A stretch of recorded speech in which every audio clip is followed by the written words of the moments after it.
तो 22 करोड़ नौकरी हो जाती ना तो सारे परिवार को तो नौकरी मिल जाती। हम यही तो कह रहे हैं।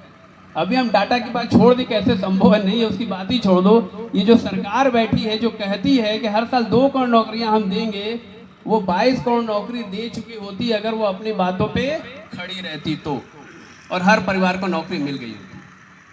25 करोड़ परिवार है देश के अंदर, 5 परिवार का एक परिवार माना जाता है। भारत सरकार की परिवार की परिभाषा है 5 सदस्यीय परिवार। हमारी आबादी लगभग 130-140 करोड़ के आसपास है। 25 से 26 करोड़ परिवार बनते हैं, हर परिवार को एक नौकरी।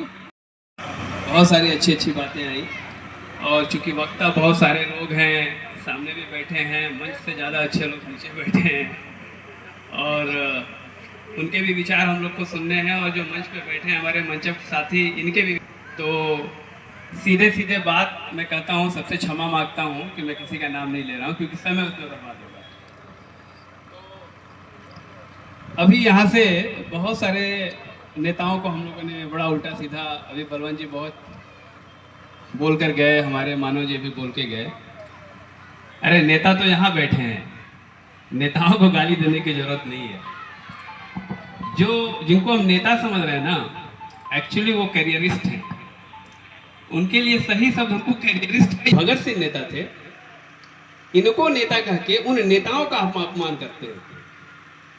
और अगर मैं कुछ डाटा की बात करूं ना तो आपको सब समझ में आ जाएगा। अभी वर्तमान 2024 का जो चुनाव हुआ है, इस चुनाव बनने की, करोड़पति बनने की इन सांसदों की, वो लगातार बढ़ रही है। मुझे लग रहा है कि 2029 के चुनाव में एक भी ऐसा आदमी नहीं होगा जो करोड़पति न हो। अभी जो 40 सांसद करोड़पति नहीं है वो दिख जा रहे हैं, क्योंकि अगर 5 चुनावों को हम लोग देखें ना तो आपको दिख जाएगा। अभी 2019 का जो चुनाव हुआ था उसमें 475 करोड़पति थे, अभी बढ़ के 504 हो गए। 2014 के चुनाव में जाएंगे तो 442 करोड़पति थे, कुछ और बढ़ के 475 हो गए। उससे पहले जी ये 2009 के चुनाव में तो 321 करोड़पति थे। करोड़पति बढ़ने की संख्या बढ़ रही है, और हम उन्हें वोट दे रहे हैं, अपना नेता मान रहे हैं। डाकू नहीं है, चोर नहीं है, क्रिमिनल्स नहीं है, हत्यारे नहीं है। ऐसे लोग जो मंच पे बैठे हुए जो लोग हैं, जो हमारे दर्शक दरगाह में हैं, वो भी अच्छी तरह से जानते हैं कि हर चुनाव के बाद एफडीआर की रिपोर्ट आती है। एडीआर से बोलते हैं ना, एडीआर। 2024 के चुनाव के बाद जो एडीआर की रिपोर्ट आई है, उस रिपोर्ट में जो लोकसभा और राज्यसभा के कुल सांसद लगभग 750 होते हैं, मैं आदमोट बोल रहा हूँ, कुछ नंबर इधर उधर होंगे, उसमें से 306 सांसद जो हैं क्रिमिनल हैं, क्रिमिनल। और 196 का सांसद तो हत्यारे हैं, रेपिस्ट हैं। ऐसे लोग हम हत्यारों को चुनते हैं, उनको सदन में भेजते हैं और उनके लिए झंडा लेके दौड़ते हैं। और ये क्या कराते हैं हत्यारे, जिनका नेचर ही हत्या करना है, उनके 10, 20, 25 लोगों के मरने से क्या फर्क पड़ता है? कुछ नहीं पड़ता। मंत्री हैं उसमें से। और देश कहां जा रहा है हमारा? क्या है समस्या? हम रोज बात करते हैं अपनी समस्याओं पे, हम कैसे बदलेंगे इस पे बात करते हैं, कोई सोल्यूशन नहीं देता कि क्या रास्ता होगा इसको बदलने का, क्या रास्ता हम बनाए इस समस्याओं से निजात पाने का। समस्याएं गिनते जाते हैं और समस्याएं तो बढ़ रही। उस क्रिमिनल के रिकॉर्ड को भी ना आप इलेक्शन वाइज गिनेंगे तो वो लगातार बढ़ रहा है, वो भी बढ़ रहा है।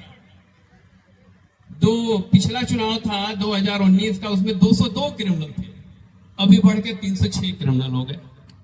तो क्रिमिनल भी तो बढ़ा ही रहे हैं, हम बढ़ा रहे हैं, करोड़पति भी बढ़ा रहे हैं, क्रिमिनल भी बढ़ा रहे हैं। और ये लोग मिलके हमारे देश की क्या स्थिति कर रहे हैं। देश मतलब हम आप, देश कोई भगवान नहीं है, देश कोई पूजने की वस्तु नहीं है, हम उनके देश बनाते हैं। हमारी आपकी जो स्थिति है ना, इसी स्थिति से आकलन होगा देश का। हमारी जो परिस्थितियां बनेंगी, इसी से हम तय करेंगे कि हमारा देश कितना आगे जा रहा है। एचडीआई की रिपोर्ट आ रही है 134वें स्थान पे, अगली रिपोर्ट आएगी तो 136वें स्थान पे, अगली आएगी तो 137वें स्थान पे। यही चलता रहता है हमारा। करप्शन का लेवल 180 देशों का अभी हालिया 2023 का जो सर्वे आया है, भारत 96वें स्थान पे। एक रोज मेरे एक साथी ने पूछा कि भारत की इन समस्याओं के लिए आप किसको जिम्मेदार बनाते हैं, किसको मानते हैं? हम कहा हम ही आप जिम्मेदार हैं, और कौन? हम ही तो चुन रहे हैं। आज एक ऐसी सरकार आ गई है जो उन्मुक्तता से काम करती है, तो हम चिल्ला रहे हैं, और पिछली सरकारें बहुत अच्छे से काम करती थी इसलिए चुप थे। हमने ही तो आदत बना रखी है ना। आज एक तानाशाह बैठा है हमारे केंद्र में, हम कहते हैं कि तानाशाही सरकार है, लेकिन तानाशाही तो पार्टियों के अंदर भी है ना। हम तो पार्टियां भी तानाशाही ना की चुनते हैं। किसी पार्टी के अंदर कोई डेमोक्रेटिक फ्रेमवर्क नहीं है, कहीं अच्छा नेता चुनने और राष्ट्रीय अध्यक्ष चुनने की कोई व्यवस्था नहीं है। तो ऐसी हमारी पार्टियां, ऐसी हमारा चरित्र है, और हम तो झंडा लेके चल रहे हैं। नेता तो सिर्फ एक ही है, बाबा साहब। उन्हीं के नाम पे हमको बेवकूफ बना रहे हैं, क्योंकि अपने नाम पे तो कुछ मांगेंगे तो हम देंगे भी नहीं। तो बाबा साहब के हम फॉलोअर हैं, बाबा साहब को मानते हैं, बाबा साहब के नाम पे आ जाइए, हम भी बेवकूफ बन के चल देते हैं। हाँ भाई, जय भीम तो वो तो 2 बार बोलता है, तो 10 बार बोलता है, ठीक है। ये तो बाबा साहब की फोटो लगाते हैं, तो बाबा साहब की प्रतिमा लगाने की बात कर रहा है, और आने वाले कल में कोई बाबा साहब के मंदिर बनाने की भी बात करेगा। तो हमें जानने पहचानने की जरूरत है, और ये अपनी समस्याओं को पहचानने की जरूरत है। समस्याओं के निवारण के लिए सोचने की जरूरत है कि उन समस्याओं को हम कैसे हैंडल करेंगे। देश की समस्या क्या है? हमारे पेट की जरूरत, सबसे पहली जरूरत है। एक नागरिक को क्या चाहिए? दुनिया के अच्छे देश भी जब अपने नागरिकों को बहुत सारे अधिकार देते हैं, ये मुल्क, ये देश आपको क्या देता है? कभी आपने सोचा कि देश आपको देता क्या है? एक नागरिक होने के नाते आपको क्या मिला है? संविधान में लिखे हुए कुछ शब्द कि फंडामेंटल राइट्स है, बहुत सारे अधिकार, स्वतंत्रता है, बोलने का अधिकार है। तो बोलने के अधिकार को तो हम जिंदाबाद मुर्दाबाद के तौर पे ही इस्तेमाल करते हैं। उससे आगे बोलोगे तो फिर ये देश की सरकारें आपके साथ कैसा व्यवहार करेंगी आप जानते ही। हर तानाशाही सरकार का पहला कानून बनता है लोगों की जबान पर प्रतिबंध।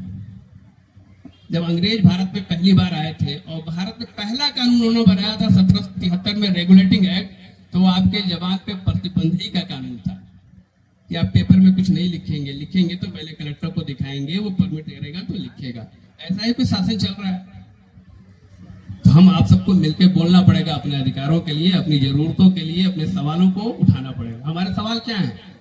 अच्छी शिक्षा चाहिए हमको अच्छे स्वास्थ्य की गारंटी चाहिए, हमको एक बेहतर नौकरी चाहिए ताकि हम अपने जीवन यापन को अच्छे से चला सकें।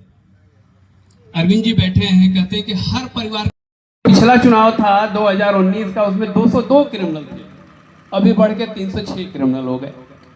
तो क्रिमिनल भी तो बढ़ा ही रहे हैं, हम बढ़ा रहे हैं, करोड़पति भी बढ़ा रहे हैं, क्रिमिनल भी बढ़ा रहे हैं, और ये लोग मिल के वस्तु नहीं है, हम आप ही मिलकर देश बनाते हैं। हमारी आपकी जो स्थिति है ना, इसी स्थिति से आकलन होगा देश का। हमारी जो परिस्थितियां बनेंगी, इसी से हम तय करेंगे कि हमारा देश कितना आगे जा रहा है। HDI की रिपोर्ट आती है, सरकारें बहुत अच्छे से काम करती थी इसलिए चुप थे। हमने ही तो आदत बना रखी है ना। आज एक तानाशाह बैठा है हमारे केंद्र में, हम कहते हैं कि तानाशाही सरकार है, लेकिन तानाशाही तो पार्टियों के अंदर भी है ना। हम तो पार्टियां भी तानाशाही ना की चुनते हैं।